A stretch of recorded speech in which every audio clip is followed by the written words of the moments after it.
Hai gengs, heboh banget lu pada berkuar-kuar nanyain mana video baru belum ada lama bener. Iya, daripada lu heboh-heboh nyerbu gua ya, mendingan lu pada nyerbu dah tuh. Bukalapak, karena lagi ada promo hebat. Heboh belanja hemat. Yang diskonnya sampai dengan 90% plus potongan ongkir sampai dengan 10.000. Ya kalian udah paham lah ya. Kalau gua belanja-belanja, pasti nyerbunya ke Bukalapak yang memang aman, cepat, dan selalu ngasih promo-promo yang diskonnya gila abis. Lagi banyak nih kategori pilihan yang bisa kalian incar. Ada voucher emas 1 juta yang bisa kalian beli, tapi harganya nah tuh di bawah 1 juta, buat investasi. Atau handphone Realme C3 nih, yang harganya lah terjun bebas, banyak banget diskonnya. Atau buat pecinta vape, ada Foompot X Bundling Liquid, yang diskonnya juga mantap punya. Selain itu ada juga nih sepeda balap yang keren banget. Jas hujan setelan parasut PVC buat memasuki sekarang kan udah mulai musim hujan terus. Sama sepatu Eagle Sky Garden yang kece banget pastinya. Keren-keren kan barang diskonannya ya? Makanya buruan deh tuh. Serbu promo hebat. Heboh belanja hemat yang ada di Bukalapak. Udah berlangsung kok dari tanggal 6 sampai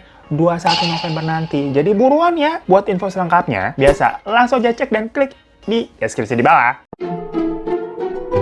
Nah gengs, kayaknya udah lama ya kita nggak bahas kasus Mr. Stinks. Tapi yang agak santai, maksudnya nggak terlalu yang gimana-gimana gitu. Maksudnya gimana ya? Soalnya nih jujur dari kemarin kita rasanya capek banget dengan kasus yang ngeri-ngeri banget. Ya segala pencurian, perampokan, pembunuhan, sekte-sekte sampai perang-perang begitu kan. Jadi semacam kayak lah juga gitu kita bahasnya. Nah makanya di video kali ini kita akan membahas sebuah kasus yang nyerempet ke teman cerita. Karena walaupun di sini masih kasus kriminal, tapi ada kisah misterinya juga. Dimana kita mau membahas sebuah tragedi di balik misteri rumah Karunrung begitu. Nah pasti kalian nih banyak juga yang belum familiar dengar namanya tadi apaan? Karunrung. Kalau kalian dengarnya apa macam rumah Kentang, rumah Pondok Indah, rumah Darmo yang gitu-gitu mah udah famous. Tapi buat warga Makassar nih ya, para majikanku di Makassar, halo-halo. Kalau dengar nama rumah Karunrung, mungkin kalian udah cukup familiar. Yang mana sebenarnya sebutan Karunrung itu sendiri diambil dari sebuah nama jalan yang terletak di Kecamatan Raponcini, Kecamatan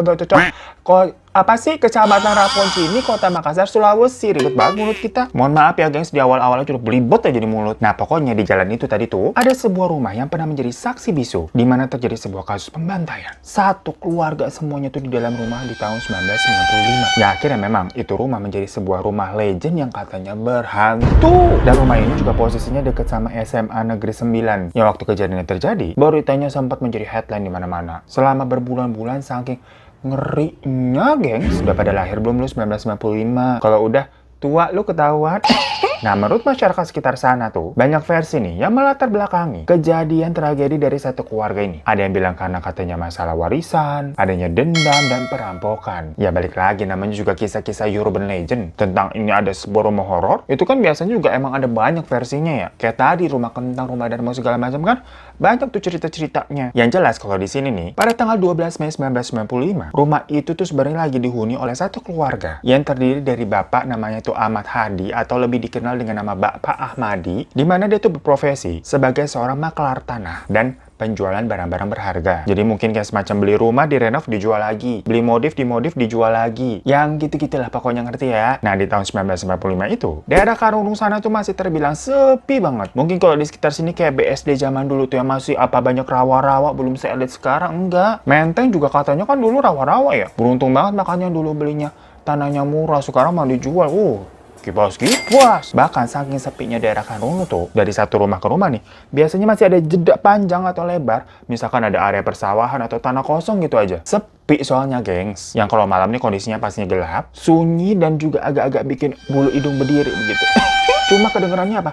Suara jangkrik sama kodok doang. Lah kita misalkan kalau mau lewat daerah-daerah begitu kan udah pasti baca-baca doa dulu tuh. Atau kalau nggak perlu-perlu banget mending udahlah muter balik aja jauh-jauh dah. Mental kita lemah habisnya.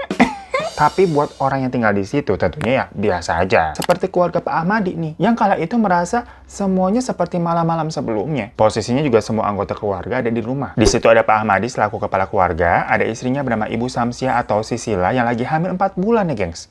Tapi mereka sebenarnya juga udah punya 4 orang anak. Anak pertama ini namanya Meita, kedua Indrawan, lalu ada Adrianto, dan yang paling kecil tuh Lisanti. Sama mereka juga punya satu asisten rumah tangga yang namanya Pidi. Nah, menurut kabar yang beredar, tahu-tahu pada malam itu rumah mereka dimasuki oleh 6 orang yang nggak dikenal yang memang ditugaskan harusnya nih ya menghabisi Pak Ahmadi doang. Jadi semacam orang suruhan dari mungkin saingan bisnis gitu. Tapi pada saat kejadian, salah satu dari 6 orang ini itu malah memprovokasi teman yang lain untuk sekalian aja udah habisin semuanya. Supaya nggak ada jejak dan mereka ini tidak diketahui. Maksudnya sih 6 pelakunya ini nih, karena udah nggak ada saksi kan. Karena ternyata memang 6 orang ini itu bukan orang profesional. Jadi bukan kayak pembunuh bayaran yang profesional gitu. Cuman kayak preman pasar dan dikasih uang untuk ditugaskan sesuatu. Ya akhirnya ya udah bener aja semuanya dieksekusi biar nggak usah repot. Dimana keluarga Pak Ahmadi dan anggota keluarga yang lainnya itu dihabisi pakai kapak sama parang. Terus tubuh-tubuh mereka itu dibuang ke dalam sumur yang memang ada di belakang rumah. Itu aja udah ngeri. Kebayangkan sumur itu kayak apa? Macam kayak dering gitu, gengs. Nah, tapi seperti yang tadi gue udah bilang di awal, kalau cerita rumah hantu ini nih banyak versinya. Karena ada juga nih versi lain yang mengisahkan kalau memang kepercayaan atau kata warga sana nih, kejadian itu sebenarnya bermula saat rumah milik Pak Ahmadi itu lagi dalam proses pembangunan renovasi. Makanya karena masih repot gitu ya dibangun ya, berantakan, Pak Ahmadi sekeluarga ini tuh tinggal di salah satu rumah lain yang dekat situ juga. Ya memang mereka sewa sama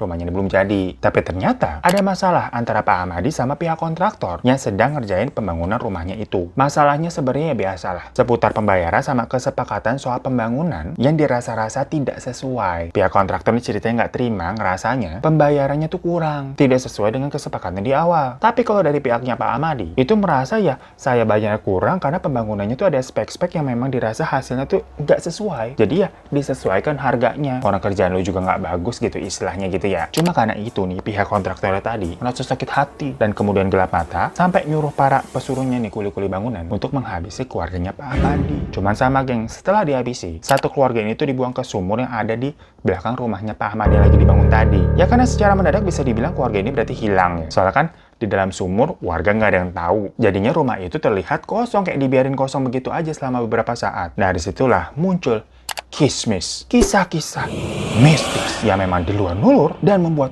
bulu-bulu merinding. Bulu apa aja tuh? Bulu yang kemarin dibuat pelet. Ya lo kagak cocok ya kita disuruh misteri-misteri begitu.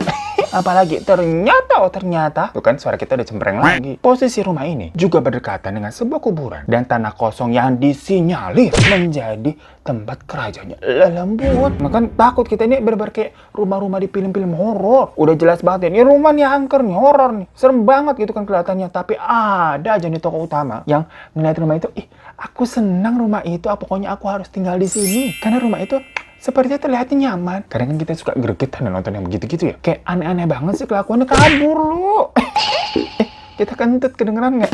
Ini masuk angin, kentut-kentut mulu gue hari ini. Agak too much information ya, mohon maaf ya. Ini berarti kita emang kadang susah direm. Nah pokoknya hal-hal horor begitu bermula dari warga-warga nih yang mencium di sekitaran rumah beberapa kali kayak ada bau-bau kayak anyir gitu, gengs. Ya rasa-rasa bersumber dari sumurnya rumahnya Pak Ahmadi. Ya tapi kan kalau itu sebenarnya jelas ya, karena kan di situ di bawah sumur ternyata masih ada nih satu keluarga dimasukin ke situ semua ya, bau anyir lah. Nah tapi selain bau darah, sering juga terdengar suara-suara tangisan dari dalam sumur itu juga. Yang padahal kan udah kagak ada yang bernyawa ya, siapa yang nangis? Sampai akhirnya baru tuh dicek dan diketahui tuh ditemukan ini satu keluarga setelah sekian lama dikiranya hilang. Habis itu ya udah lapor polisi dan pastinya rumahnya dikasih polis lain dijaga ketat sama pihak kepolisian guna kepentingan penyelidikan kan. Hingga orang-orang yang diduga pelakunya tuh pada ditangkepin. Tapi nanti kita bahas pelakunya tuh nanti ya. Nah, di tengah-tengah penjagaan ketat rumah tersebut, beberapa aparat yang menjaga di sana itu mengatakan seringkali diganggu hal-hal mistis di dalam rumah, guys. Mulai dari kursi yang gerak-gerak sendiri, terdengar juga suara-suara teriakan perempuan, sampai kayak ada anak-anak kayak lagi main gitu, tapi kan itu mah udah kagak ada orangnya.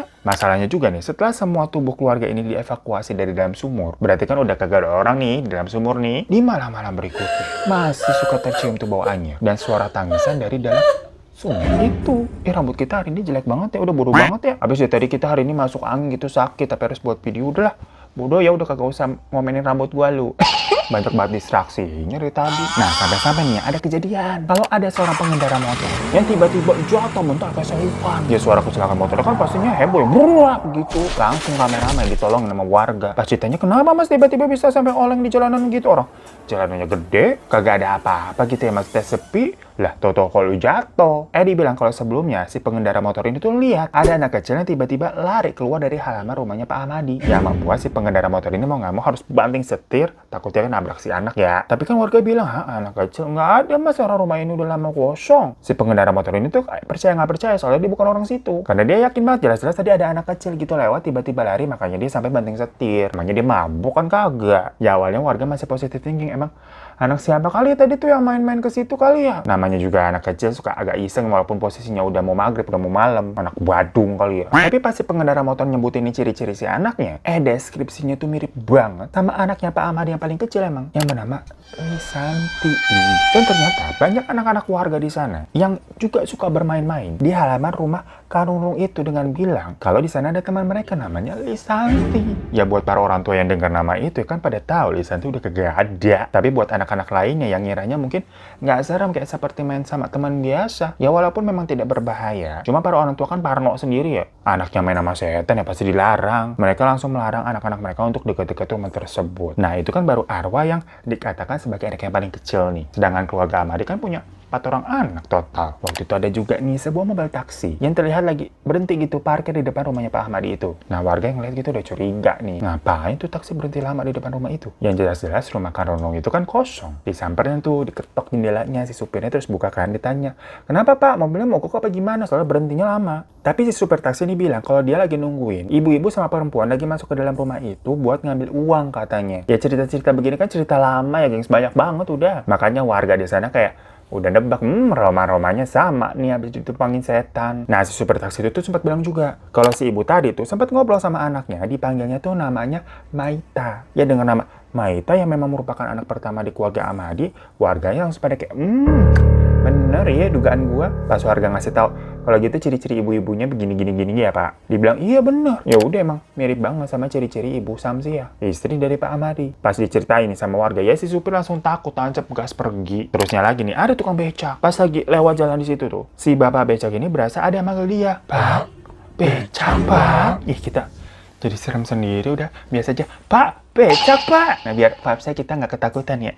Ya namanya juga dipanggil, dikira kan ada penumpang yang mau naik ya. Putar arah lah tuh si tukang becak. Set. Yang ternyata di belakang rumahnya itu ya rumah Karungrung. Tapi pagarnya dalam keadaan kebuka. Nah si abang becak ini emang udah biasa lah ngiter daerah situ. Dan dulu sering juga nganterin ART yang kerja di rumah Karungrung itu yang namanya Pidi. Buat apa siang-siang gitu kan pergi ke pasar belanja. Jadi otomatis dia juga udah tahu lah cerita mengenai keluarga ini yang ada di rumah itu. Dan setelah banyak kejadian kan rumahnya akhirnya sempat digembok tuh pagarnya dirantai. Ya tadi banyak cerita-cerita mistis sama anak-anak warga suka masuk ke sana dibilang katanya ada temen tuh. Jadinya waktu itu pas tukang becak ngeliat toko pagar kebuka, ya dia langsung mau pergi cepat-cepat ngegoes. Tapi kok dirasa berat banget kayak ada penumpangnya geng. Dan tahu-tahu ada suara dari kursi penumpang itu, ke pasar ya Pak. Tapi pas dilihat gitu nggak ada siapa-siapa lah, kosong di kursinya. Cuma tetep nih becaknya berat digoesnya kan ya. Nah dirasa tuh kedengarannya kok suaranya seperti suara Pidi nih, tukang becaknya kan apal ya. Akhirnya sama si tukang becaknya tuh digoes terus sampai ke pasar yang biasa dia memang nganterin ART itu. Pas sudah sampai pasar baru deh becaknya terasa ringan lagi gengs. Ya masalahnya kan ini kejadiannya siang-siang loh, bukan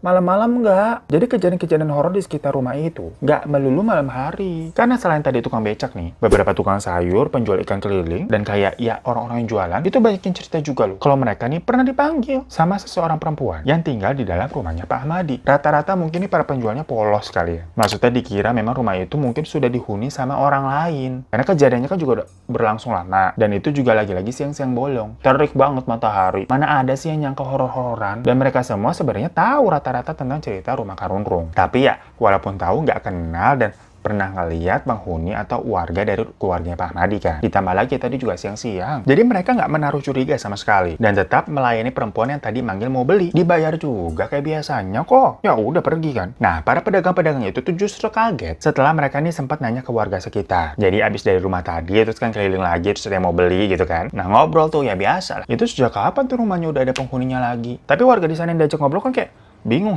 penghuni mana? Itu rumah masih kosong, kok nggak ada yang huni? Dan pasti pedagangnya, masa? Tadi saya ini kok dibayar, ngocok lagi, udah kagak ada duitnya. Jadi tadi yang dibayar sama perempuan itu hilang, gone duitnya. Nah tapi kan kita heran ya sama cerita-cerita begini, bener dah. Maksudnya udahlah, jadi hantu kan udah nakut-nakutin. Jangan juga jadi nyusahin. Beli barang bayar pakai tipu-tipu. Macam ini hantu apa investasi bodong?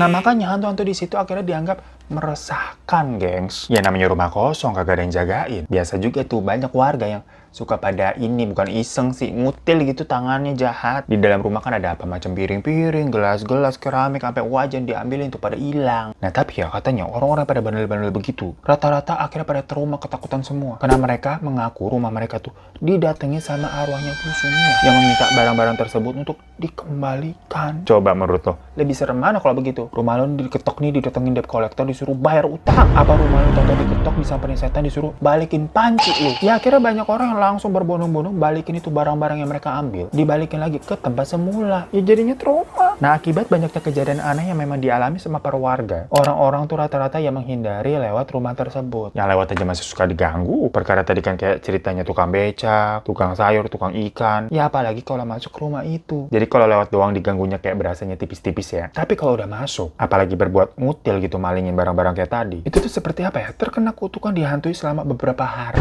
Yang di awal tadi kan masalahnya tuh banyak anak-anak yang main ke dalam rumah. Nah pulang-pulang nih, itu banyak yang pada sakit panas. Pokoknya kayak aneh banget sampai didatengin diobatin sama orang pintar. Makanya akhirnya pagarnya dirantai tuh, digembok biar anak-anak pada kagak masuk. Nah tapi kalau orang-orang yang sampai ngutil gitu ya, berbuat jahat, selain mereka didatengin tadi tuh diteror sama arwahnya Bu Sumia, mereka juga kayak mendengar teriakan-teriakan siksaan yang kayak ada sebuah kejadian pembantaian gitu guys. Ya makanya pada trauma, langsung berkena mental. Setelah sekian lama, rumah yang sempat kosong dibiarkan gitu aja tuh beberapa tahun dengan cerita-cerita mistis yang sudah beredar. Akhirnya sekitar tahun 2000-an, kabarnya sih udah ada penghuni baru yang akhirnya menempati rumah tersebut. Nah tapi kan ini macam apa ya, tokoh-tokoh utama yang kayak tadi gue bilang di film-film. Karena kabarnya yang menghuni rumah tersebut tuh berganti-ganti beberapa kali dan sempat direnovasi juga beberapa kali. Ya cuman nggak ngerti ya alasannya berganti-ganti, pindah masuk tuh kenapa. Dan terakhir sih katanya rumah itu telah dihuni lagi, dijadikan tempat usaha semacam apa ya, kok nggak salah warung jualan gas sama air mineral. Dan seiring berjalannya waktu, kayak zaman sekarang udah modern ya, menurut dari penuturan warga ya zaman now nih, semenjak jalan Karungkung itu juga udah rame, kagak ada sepi-sepinya, banyak banget kendaraan ngangengong gitu ya, beda sama zaman dulu. Ditambah juga rumah tersebut kan udah beberapa kali direnovasi, dirawat, udah jadi cakep gitu, kagak ada kesan horornya, yang otomatis juga